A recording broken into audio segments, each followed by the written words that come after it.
नमस्कार मित्रांनो, घरोघरी मातीच्या चुली या मालिकेमध्ये आपलं स्वागत आहे. देसाई वकील म्हणत असतात, माय लॉर्ड, आत्ता इथे जे डेमॉन्स्ट्रेशन करण्यात आलं त्याच्यावरून हेच सिद्ध होतं की व्यक्ती जर बसली असेल तर शर्वरी सुद्धा सहज वार करू शकते आणि तेवढ्या स्पीडने वार करू शकते ज्या स्पीडने विक्रांतवर वार झालाय आणि विक्रांतचा मृत्यू झालाय. यांच्याकडे मोटिव्ह होता आणि शर्वरी यांच्या बोटांचे ठसे मर्डर वेपनवर आहे.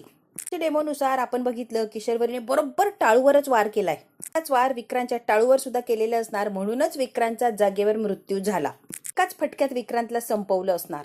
शर्वरी यांनी हे केलंय आणि हे करू शकताय आपल्याला दिसतच आहे. कोर्टाकडे एकच विनंती आहे, शर्वरी यांना जास्तीत जास्त कठोर शिक्षा देण्यात यावी. सगळ्या गोष्टींनी विचार करा आणि शर्वरी यांना जास्तीत जास्त शिक्षा करावी. साहेब असतात ते म्हणतात केसचा निकाल पुढच्या डेटला देण्यात येईल. कोर्ट इट अर्जंट असं म्हटल्या शर्वरीला चक्कर यायला लागलेली असते आणि शर्वरी धाडकन त्या याच्यामध्ये पडून जाते खाली. आता हे घरची लोक जे असतात ती शर्वरी करत पुढे चालायला लागतात. इन्स्पेक्टर म्हणतात मागे व्हायचं, यांना काय झालंय आम्ही बघतो आणि यांना आम्ही सावरतो. लोक जे असतात ती शर्वरीच्या तोंडावर पाणी वगैरे टाकतात की शर्वरीला परत शुद्ध आलेली असते. आता वहिनी करतच उठलेली असते, वहिनी मला वाचव, वहिनी मला वाचव. काय होणार तूच सांग, काय निकाल देणार? की म्हणते वंश तुम्ही घाबरू नका, आम्ही आहोत ना, आम्ही सगळं व्यवस्थित करू, तुम्ही कशाला घाबरताय वंश? शर्वरीला आता ओढत चालवलेलं असतं आणि आज पहिल्यांदाच जेव्हा ती कोर्टातून बाहेर चाललेली असते तेव्हा रडत असते किंवा गयावया करत असते की मला नेऊ नका, मला जायचं नाहीये. शर्वरी हे पहिल्यांदाच वागलेली असते.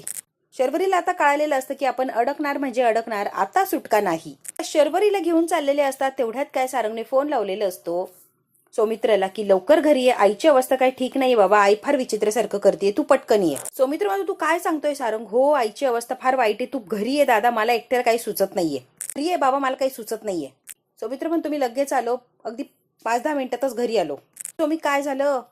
जानकी म्हणते भाऊजी काय झालंय सांगा की, तिला कसला तरी त्रास होतोय आणि फार तिची वाईट अवस्था आहे, त्यामुळे सारंगने आत्ताच्या आत्ता घरी बोलवलंय. खूप पॅनिक झालाय आणि मला जायला लागणार आहे. अरे देवा, आता काय झालंय? नाही सांगता येणार नाहीये, सारंगने काही व्यवस्थित असं सांगितलेलं नाहीये. तुम्ही आईकडे जा, मी आणि अवंतिका शर्वरी वंशांकडे जातो.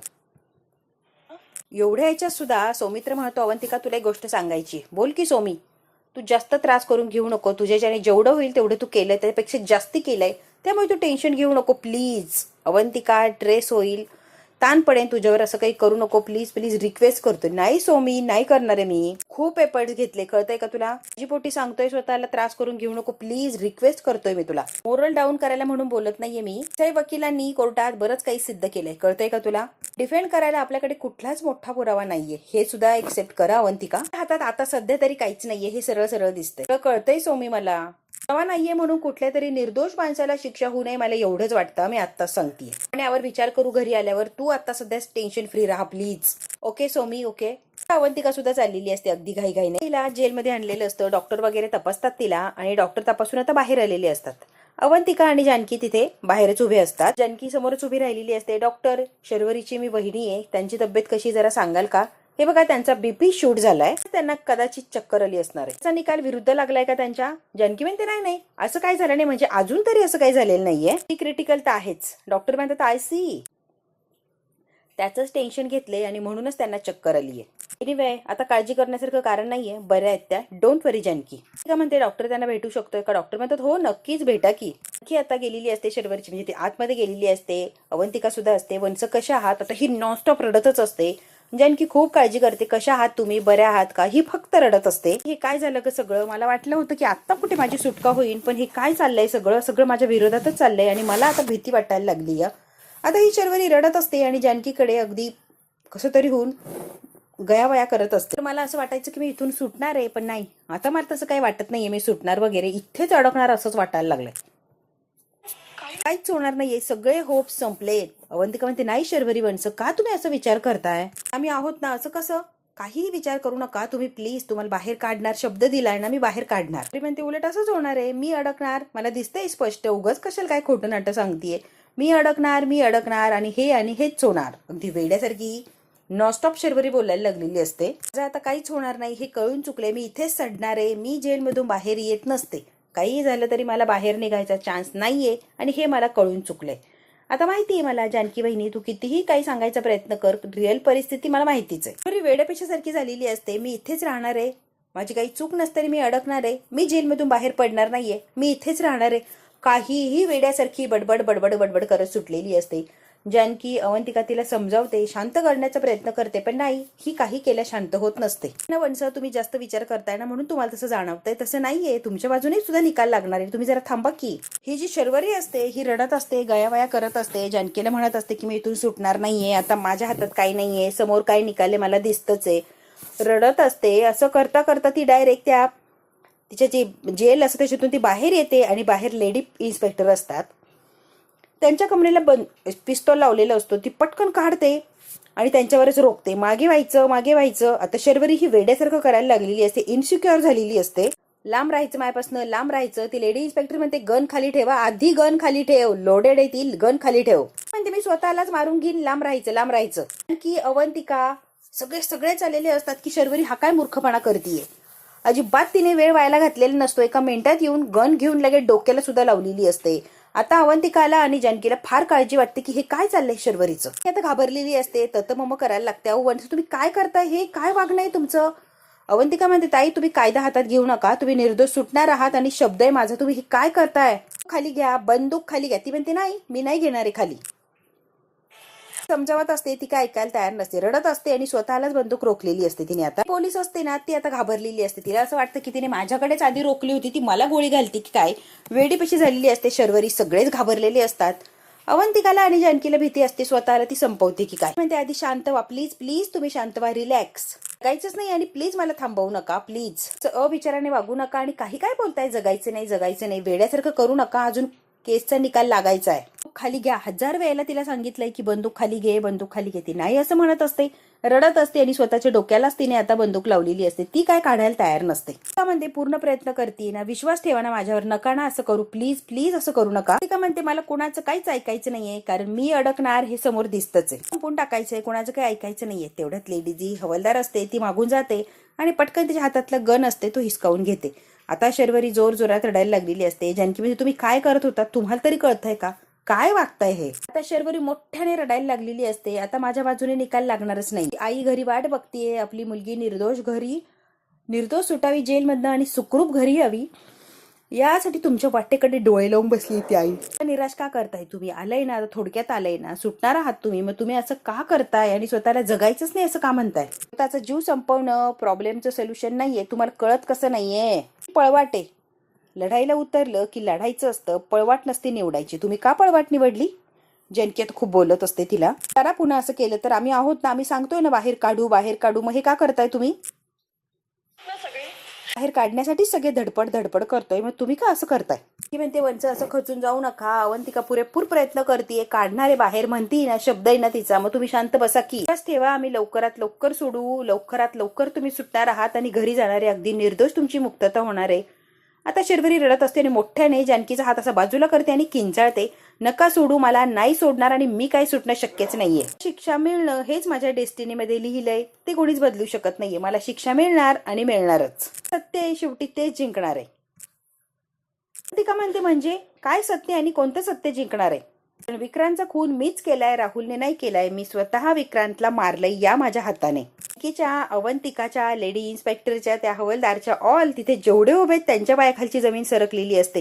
हिच्या तोंडाने यांनी कबूल केलेलं असतं की विक्रांतला मी स्वतः मारलंय माझ्या हाताने, दुसरं तिसरं कोणीच मारलेलं नाहीये. म्हणते नाही नाही असं नाही होणार, तुम्ही काय बोलताय, तुम्हाला तरी कळतंय का, तुमचं डोकं आहे का भानावर, का असं बिथरल्यासारखं वागताय आणि तुम्हीच मारलंय असं का म्हणताय. केलाय वहिनी विक्रांतचा खून, नको वाचू, नको पळवाटा शोधू आणि मला बाहेर काढण्यासाठी नको धडपड करू.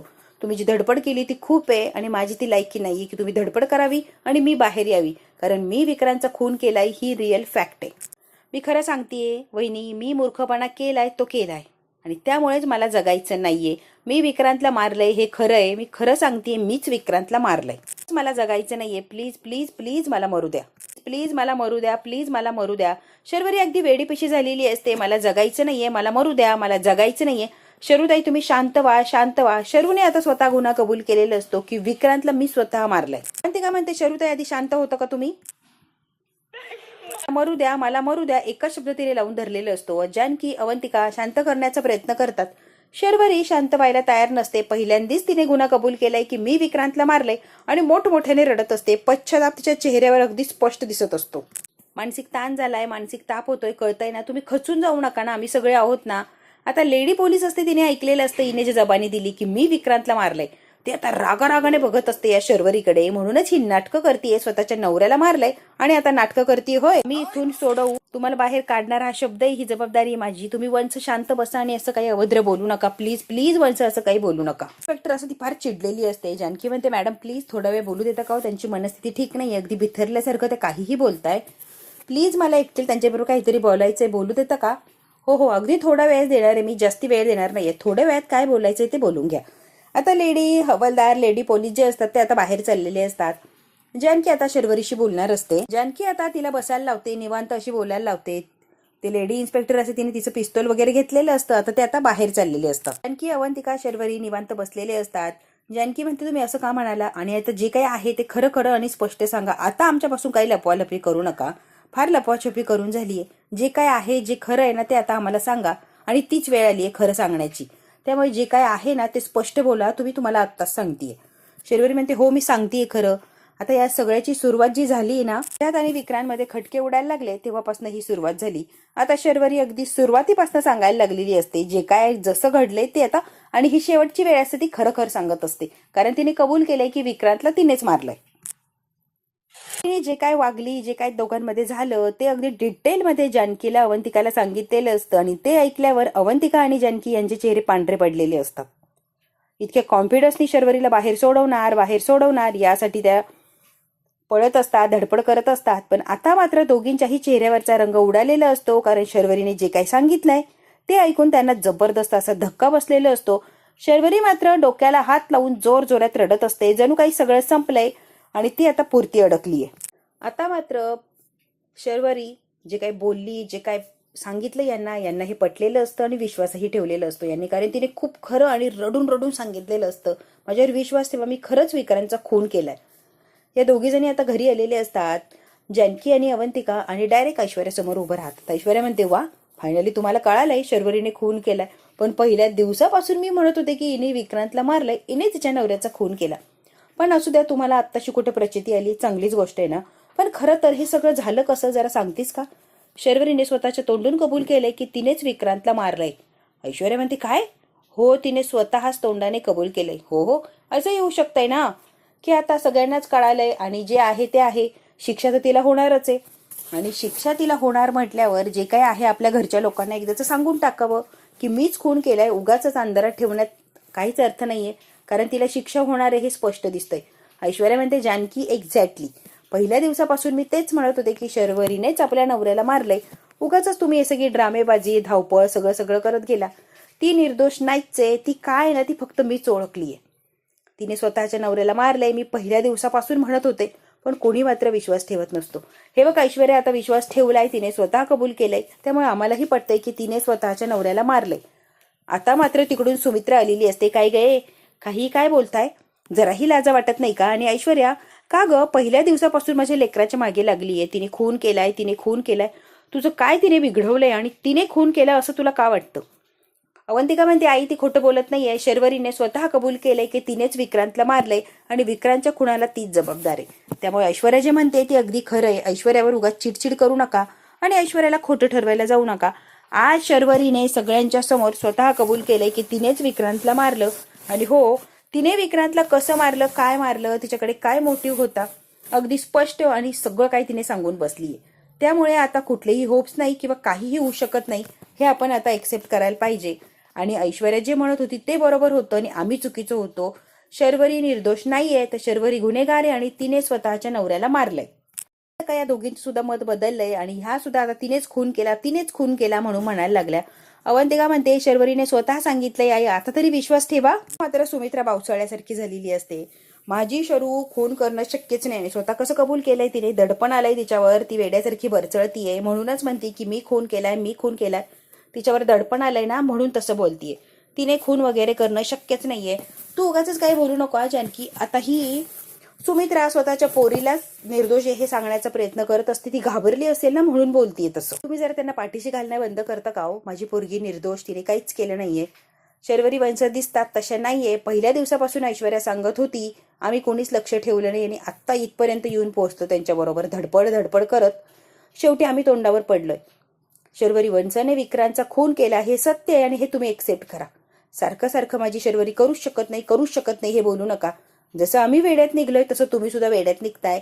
तुम्ही आता ही प्रेमाची पट्टी ती काढा आणि खरं काय ते बघा. शर्वरीनेच आपल्या नवऱ्याला मारलंय. आणि जेव्हा स्वतः आम्हाला सांगितलं की विक्रांत तिने कसं मारलं, काय मारलं, कशा प्रकारे मारलं, हत्या मारण्याचं मोटिव्ह काय होतं, का तिने खून केला, तेव्हा आम्हाला कुठे जाऊन पटलं की हो खरंच शर्वरीने स्वतःच्या नवऱ्याला मारलंय.